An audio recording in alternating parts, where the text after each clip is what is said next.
came up big in the first half. TCU now starting off in a zone here in the second half, a little bit of a 3-2 trap. Sawyer misses her first shot. Sverresdottir steps into a three. Long, Sawyer crashes for the rebound. Takes it away from Whipple. And you know what? We just listened to Anne-Marie Anderson say what Jeff Mittie said at half. He said, we want to put the ball on the floor and attack their defense and make them guard us. And Sverresdottir comes down and jacks up a three. Not a horrible shot for her. She's been known to knock those down. But after a halftime speech, you want to come out and do what the coach says. Tough jumper in traffic by Whipple.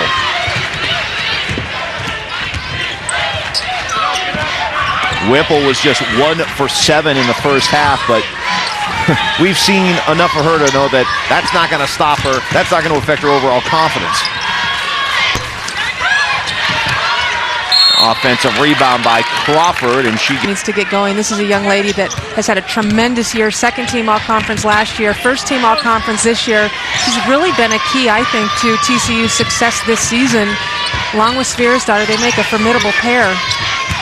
But combining for only 2 points in that first half, and Carter still scoreless, 0 for 4. Well, one of the things Carter needs is room to get her shot off, and Utah's doing a tremendous job, I think, and they do, for the most part, all year long, of contesting shots and not giving shooters room. Messer's a shooter, and she rolls in the three. So tough, I think, to scout Utah right now, because you look at them on paper and it's like, hey, we got to shut down Wachowski, we got to shut down Badon, we got to shut down Whipple, but they have other players that can shoot if you're going to stay off of them. PK LaFleur jump stop, misses. Whipple the rebound. Again, dominating the boards. Utah has been very, very good about keeping TCU off the boards, although they had 5 offensive rebounds in the first half. Didn't really hurt them too bad. 20-12, the difference right now on the glass for Utah. Wachowski to Sawyer, misses the layup, second chip. You're not quite sure what you're going to get from a post player when she puts the ball on the floor. Look at Sverresdottir come over and help. Terrific left-handed kind of wraparound pass right there to Sawyer, who had a tremendous first half with those 11 points. I know you love watching Wachowski play and all the facets to her low post game, whether it's scoring or passing. Well, I think the one thing that she has is tremendous feet and a real sense of patience and maturity out there as a post player. And if you watch her in the post right now against Star Crawford, down low, number 11, both of them number 11, one in red and one in right, she does a great job of staying up the lane in the post position, not allowing easy catches on the block, but prefers to push them away from the block. That's not a comfortable shot right there for Star Crawford. Wachowski with the good low post defense. Carter strips it away, but right there is Badon to Wachowski, draws the foul. And throughout this tournament, you've talked about Wachowski and the patience that she shows when she gets the ball down low. Yeah, you see so many freshmen come into the Division I level, and the game is going so fast that it tends to make them go faster. As I believe that's Wachowski's parents over there, a Canadian. Wachowski is, and had a tremendous freshman year, but she is very patient. As you saw in that play, she a little bit of an up fake, didn't panic. Tim and Larice Wachowski. Tim coaching hockey on the way up for all the kids, and Larice the basketball coach in the family. I think there was a little bit of a argument, a tiff in the family about which Taryn should play. Gifted in both sports coming out of high school.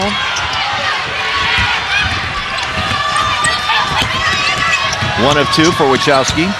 She has 3 points, and the lead is 13. The number 1 seed in the tournament, TCU, on the ropes. Again, good defense right here. Utah's so tremendous about keeping their defensive focus and intensity for a full 30. Shot clock to 2. Rentschler gets it up, misses, and there's Badon. When we look at Utah defensively, they're not big, they're not fast, but they're really, really good at playing defense. What's the key? They spend time on it. You know, Elaine Elliott is first and foremost, you got to go out there and play terrific defense.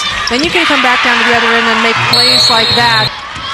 not liking what he sees at all. You know, TCU really needs to have some players, you know, you get punched a little bit, you got to get up and punch back, and they need some players to step up and show some competitiveness, but smart competitiveness.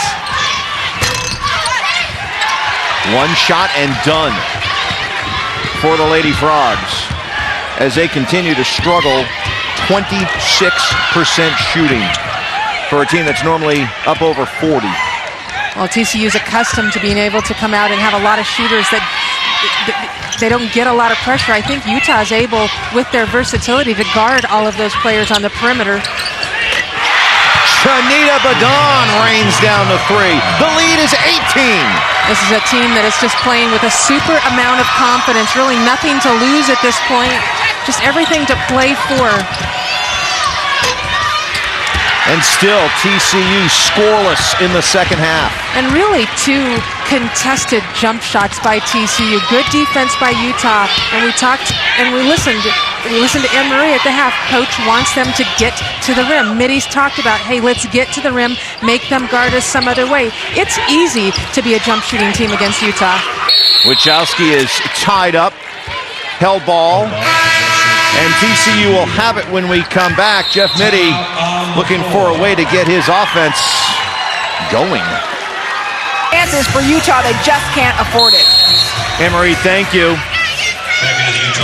As TCU comes up the floor, 26% shooting for the Lady Frogs. Well, and the hard part about that, make it a one-and-done situation for Utah. As you see, another good defensive stand by Utah is they're shooting the ball so well right now. 59% on the game, but 4 for 6 here in the second half, so not a lot of rebounds to get for Utah offensively. Very high number, that shooting percentage for a team that's playing its third game in 4 days. And getting great contributions, I think, from the bench, and allows Kaylee Whipple to take her time to get warmed up and into the game. That's the thing, Andrea. Utah's done all this offensively with Whipple having an off day. Just make that 3 of 9 shooting. Tournament team. She'll have to battle her teammate, I think, Wachowski, for that MVP title. She's played so well, Wachowski in the middle. We've had some fun with her name as far as playing off of the pronunciation of it, at least, with the witch and the wicked inside game. TCU trying to pick up the pressure. But there's Sawyer. And again, Utah's doing a nice job of handling the pressure and making good passes against the defense. Carter trying to get going, can't, and there's Sawyer with the rebound, one and done. Reach-in foul against Sfera's daughter.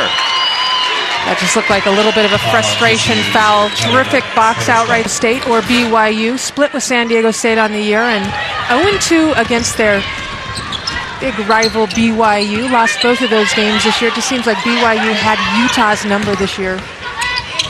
Halie Sawyer with 15, throws it away. Here comes Mangum. And finally, the drought is over. 7 minutes before TCU was able to get their first points of the second half. And almost a carry right there by Wachowski. Again, TCU being very, very aggressive in this defense. A trapping zone, quarter court.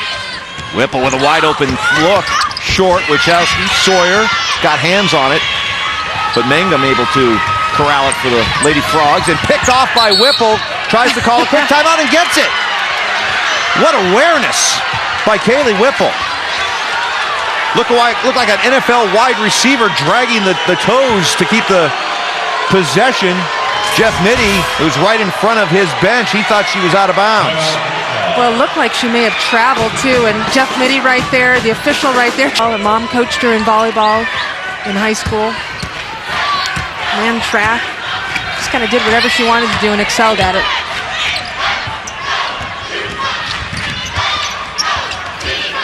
.12 and a half left, second half.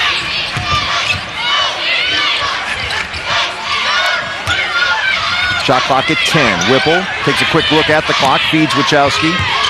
Sawyer, up and in. Perfect ball movement. Good job by the senior, and Whipple noticing the clock, and Badon with a steal. Just a